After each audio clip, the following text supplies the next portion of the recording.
नमस्कार, आप देख रहे हैं नया बिहार न्यूज़। बिहार में अब शिक्षकों की बहाली बीपीएससी के द्वारा होगी। बीपीएससी परीक्षा पास करना होगा, उसके बाद आप शिक्षक बन सकते हैं। इसको लेकर कहीं खुशी है तो कहीं गम भी है। कुछ शिक्षकों में नाराज़गी है कि पहले सरकार ने बीएड करवाया, फिर टीईटी पास करवाया, फिर नौकरी भी कर रहे हैं। अब कह रहे हैं कि अगर आपको परमानेंट कर्मचारी बनना है, राजकर्मी बनना है, तो आपको बीपीएससी परीक्षा पास करनी होगी। जो नए अभ्यर्थी हैं, जो अभी टीचर बनना चाहते हैं, उनके लिए दुविधा की स्थिति है कि बीएड में 2-2.5 लाख रुपए खर्च कर दिए, फिर टीईटी की तैयारी की, उसमें भी पैसा खर्च हुआ, टीईटी पास किए, अब एक और परीक्षा देनी है बीपीएससी की। 7वें चरण की जो शिक्षक की बहाली है, अभी वो रुकी हुई है और सरकार लगातार नए कानून बनाकर जनता के बीच में भ्रम का स्थिति पैदा की हुई है। हमारे सामने है बंशीधर ब्रजवासी जी हैं, परिवर्तनकारी प्रारंभिक शिक्षक संघ के अध्यक्ष भी हैं। हम इनसे बात करेंगे कि ये बंशीधर जी, जो सरकार ये बीपीएससी से शिक्षकों की बहाली करने का जो नया नियम लेकर आई है, इससे क्या फ़ायदे हैं, क्या नुकसान है? सबसे पहली बात तो यह है कि राज्य सरकार, जैसे पहले जादूगर आता था, अभी भी आता है गोगिया सरकार, सिकंदर जादूगर। तो इसको स्टेज पर देखते हैं कि ये रुमाल निकालता है और रुमाल ऐसे ऐसे घुमाता है और रुमाल नचाता है, उसमें से कबूतर निकाल देता है। ये जादूगरी दिखा रहे बिहार सरकार के लोग। 10 जनवरी को नई शिक्षक नियुक्ति नियमावली इन लोगों ने एक ड्राफ्ट तैयार किया था और उसको इन लोगों ने विभिन्न विभागों में भेजा उसकी सहमति के लिए।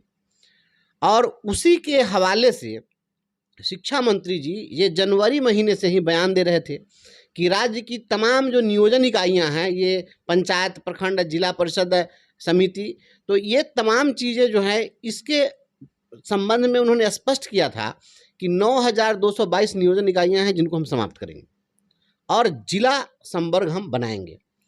और अचानक से जो नियमावली आई उसमें इन्होंने कहा कि नहीं, जितनी भी नियोजन इकाइयां हैं वो बनी रहेंगी। और जब उस नियमावली के ड्राफ्ट को आप देखेंगे, उस नियमावली के ड्राफ्ट में आपको नीचे टाइप किया हुआ आपको दिख जाएगा कि 7 अप्रैल को टाइप हुआ है।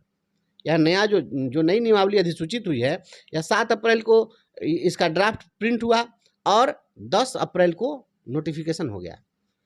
मतलब ये कर कुछ और रहे थे, दिखा कुछ और रहे थे, बता कुछ और रहे थे, आश्वासन कुछ और दे रहे थे और एक नए सिरे की बात आ गई। यह बिल्कुल गलत बात है। यह बीपीएससी के माध्यम से बहाली की बात जो है, यह सुनने में बहुत कर्णप्रिय लोगों को लगता है कि बीपीएससी के माध्यम से बहाली होगी, बीपीएससी के माध्यम से बहाली होगी, परीक्षा के माध्यम से बहाली होगी। तो जो टीईटी पास किए हैं वो परीक्षा नहीं है। जो टीईटी पास किए हैं, एसटीईटी पास किए हैं, सीटीईटी पास किए हैं, उसका रिजल्ट कितना आया है? उसका रिजल्ट 5 से 7% आया है। मात्र 5 से 7% ही छात्र उसमें सफल हुए हैं, जिससे उस परीक्षा के प्रश्नों के कठिनाई स्तर का आपको पता चलता है। और राज्य सरकार से मैं पूछना चाहता हूं कि यदि आपको अपने इस टीईटी के एग्जाम पर, अपने इस सीटेट, एस्टेट के एग्जाम पर आपको भरोसा नहीं है, तो फिर आप यह परीक्षा लेते क्यों हैं? राज्य के अंदर में जो लाखों बेरोजगार लोग जो बीएड किए, यदि आप उनसे बीपीएससी के संबंध में बताए रहते तो वह पहले आप उसकी बीपीएससी की परीक्षा ले लेते। जब वह चयनित हो जाता तब उसको आप बीएड की ट्रेनिंग में भेजते। ये लोग 2 लाख 2.5 लाख अभ्यर्थी बीएड के एंट्रेंस टेस्ट में शामिल होते हैं और 36,000 लोगों का ही उसमें चयन होता है। आप सोचिए, एक फिल्ट्रेशन तो वहाँ पर आपने कर लिया मेरिट के आधार पर, और उसके बाद ये 2 लाख 3 लाख रुपया खर्च करते हैं, जिसके बाद तब ये बीएड की डिग्री इनको मिलती है। इसके लिए 4 सेमेस्टर का एग्जाम देते हैं, एसबीए, लेसन प्लान, तमाम जो इसका जो क्राइटेरिया है, तमाम जो परीक्षाएं हैं, इन तमाम चीज़ों से गुजरने के बाद में तब ये बीएड की डिग्री लिए। और बीएड की डिग्री लेने के बाद जो सीटेट का एग्ज़ाम हुआ तो उसमें ये लोग तैयारी करके उसमें बैठे। बहुत सारे लोग हैं, बहुत सारे क्या, अधिकांश लोग ऐसे हैं जो दूसरे अटेम्प्ट में, तीसरे अटेम्प्ट में, चौथे अटेम्प्ट में टीईटी की परीक्षा पास किए हैं। इतने दिनों तक ये लगे रहे, तब जाकर इन्होंने टीईटी की परीक्षा पास की।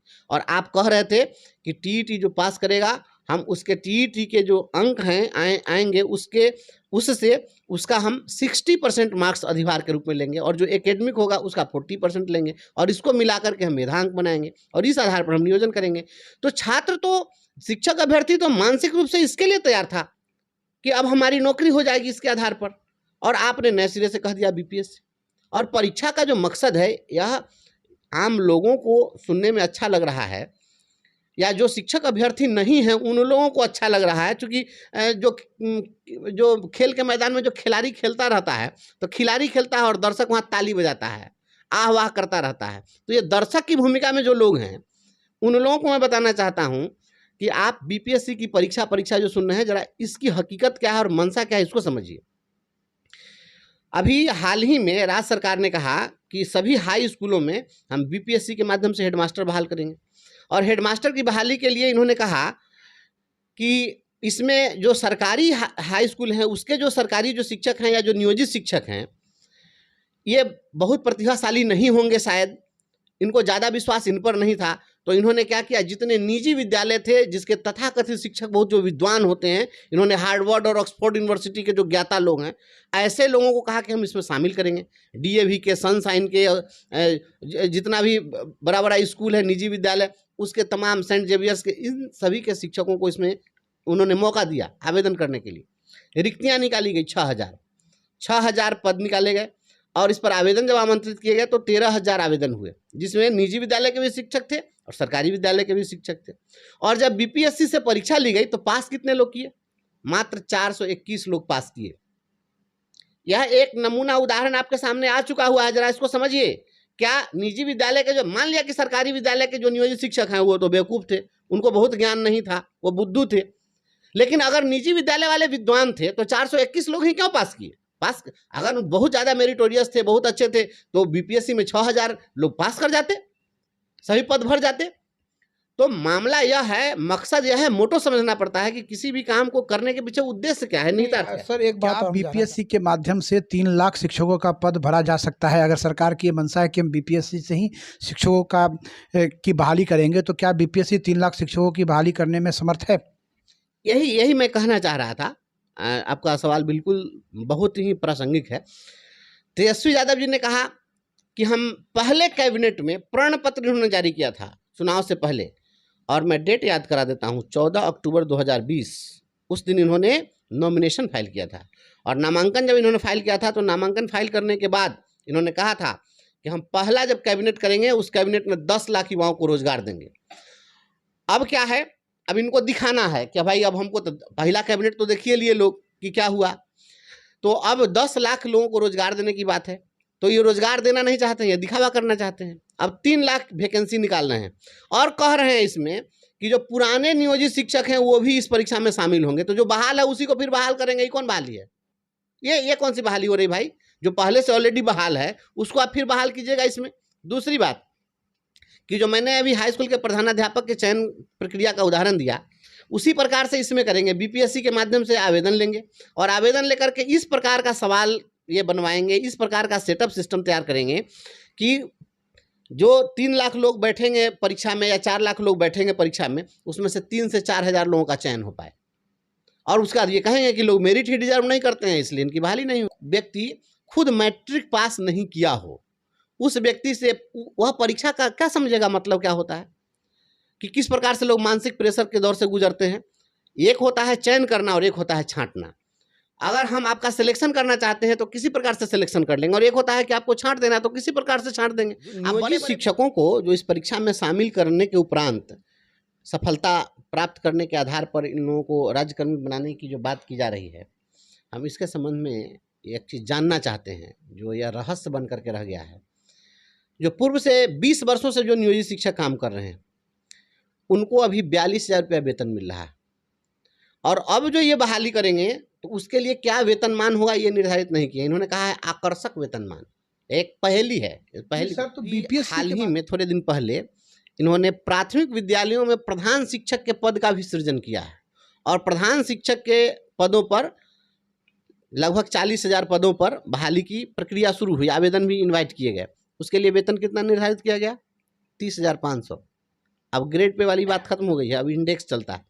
तो इन्होंने कितना तय किया? 30,500। शिक्षकों के भी सवाल खड़ा हो गया कि जिन्हें अभी 42,000 रुपया वेतन मिल रहा है, क्या वो वह छोड़ करके 30,500 पर काम करने जाएंगे?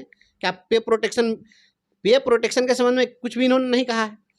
और जब प्रधान शिक्षक के पद पर ये 30,500 रुपया वेतन देंगे तो जो असिस्टेंट टीचर अभी बनाने जा रहे हैं उसका वेतन तो उससे कम ही नहीं रखेंगे। तो ये 25,000 पर 30,000 पर बहाली करेंगे और कहेंगे कि हम बीपीएससी से बहाल करें, तो कोई 42,000 जो वेतन है उसको छोड़ करके केवल राज्यकर्मी जैसा एक कर्णप्रिय शब्द सुनने के लिए वो आएगा यहाँ पर। पे प्रोटेक्शन जैसी कोई बात नहीं है। दूसरी बात कि आप परीक्षा में बैठाने के लिए कह रहे हैं सभी शिक्षकों को। 20 वर्ष पहले जिन्होंने शिक्षक का पेशा शुरू किया, अभी स्कूल में तो कोई भी टीचर जाता है तो एक ही विषय में पढ़ाता है, कोई एक विषय विशेष का वो शिक्षक बन जाता है।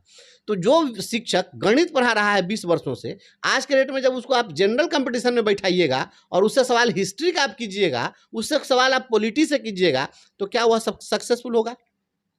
अभी हमारे जो प्रधान सचिव हैं, अपर मुख्य सचिव हैं, चीफ सेक्रेटरी हैं, हमारे राज्य के चीफ सेक्रेटरी आमिर सुबहानी साहब तो टॉपर रहे हैं यूपीएससी के, और आज के डेट में उनको कह दिया जाए कि यूपीएससी की जो परीक्षा हो रही है उसमें आप फिर से एक बार बैठ जाइए, आपको गृह सचिव भारत सरकार का बना दिया जाएगा। क्या वो यूपीएससी पास कर जाएंगे? मैं दावे के साथ कहता हूं वो पास नहीं करेंगे। अभी अगर कह दिया जाए हमारे अपर मुख्य सचिव को कि 20 तक पहाड़ा सुना दीजिए, वो नहीं सुना सकते हैं। जो जिस पेशे में ढल जाता है, जिस काम में आ जाता है, वो फिर उसका इन्फ्लुएंस उसके साथ होता है।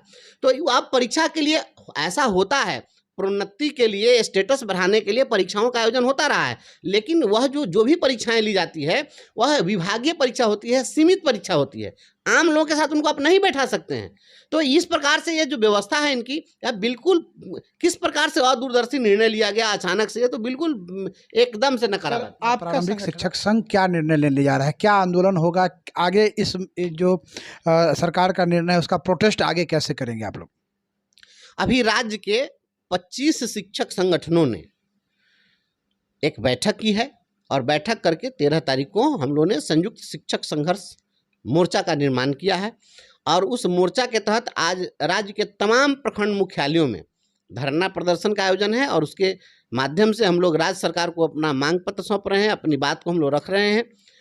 और फिर कल बैठक है, कल हम लोग फिर पटना में बैठेंगे, और बैठने के बाद में हम लोग निर्णय करेंगे कि फिर आगे हम लोग किस प्रकार से इस सरकार का विरोध करें। हम लोग पहले स्पष्ट कर दें कि हम लोग जातीय जनगणना का विरोध नहीं कर रहे हैं। जनगणना का विरोध जैसा हम लोग का नहीं है कार्यक्रम। हमारा कार्यक्रम है कि हम जनगणना कार्य का विरोध कर रहे हैं, उसका बहिष्कार कर रहे हैं। जनगणना जो पॉलिसी है सरकार के, हम उसका विरोध नहीं कर रहे हैं। वह सरकार की पॉलिसी है, सरकार जो करे। लेकिन जो कार्य कराने की बात है, जब हम राज्यकर्मी हैं ही नहीं, हम आपके कर्मचारी हैं ही नहीं, तो फिर हम क्यों करेंगे ये जनगणना का कार्य? हमारा काम तो पढ़ाना है ना, तो हमारा काम पढ़ाना है, तो स्कूल में पढ़ा रहे हैं। हम नियोजन इकाई के गुलाम हैं।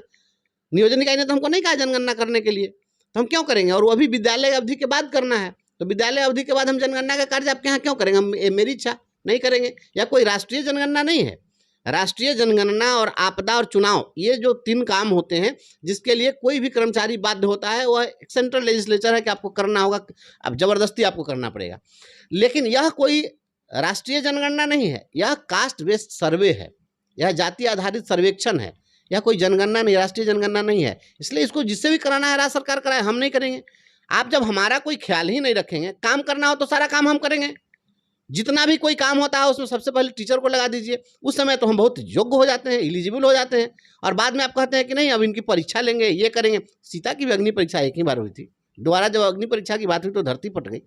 आप दक्षता परीक्षा का आयोजन किए, हम लोग दक्षता परीक्षा दिए हैं। आप लोग उसके बाद में ट्रेनिंग कराए हैं, हम लोग ट्रेनिंग किए हैं।